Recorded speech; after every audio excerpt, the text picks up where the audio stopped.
Have you ever wondered what a day in the life of a computer repair technician looks like?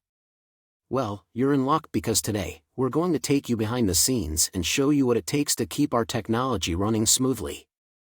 The first thing I do when I come in every morning is check my emails to see what appointments I have for the day.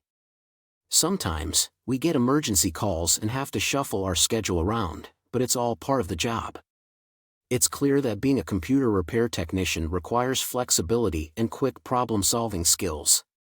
But what does a typical appointment look like? Today, I'm going to a small business to diagnose some issues they're having with their network. It's important to be on time and prepared for every appointment because you never know what you're going to walk into. One of the most rewarding parts of this job is being able to solve a problem that the client has been struggling with. Seeing their relief and gratitude is a great feeling. But it's not always smooth sailing. Sometimes, the issues are more complex and require some detective work. This laptop came in with a virus that was causing all sorts of problems. It took me a while to track it down, but once I did, I was able to remove it and get the computer running like new again. It's clear that being a computer repair technician requires a lot of technical expertise and patience. But what about the personal qualities that make someone successful in this field? I think communication skills are really important.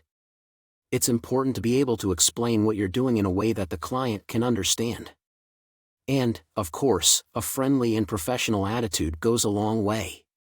So there you have it, a day in the life of a computer repair technician. It's a challenging and rewarding job that requires a unique set of skills and personal qualities.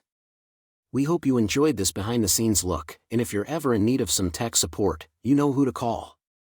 If you found this narration useful, please like and subscribe and leave comments if you have a desire to see and hear related content from our channel.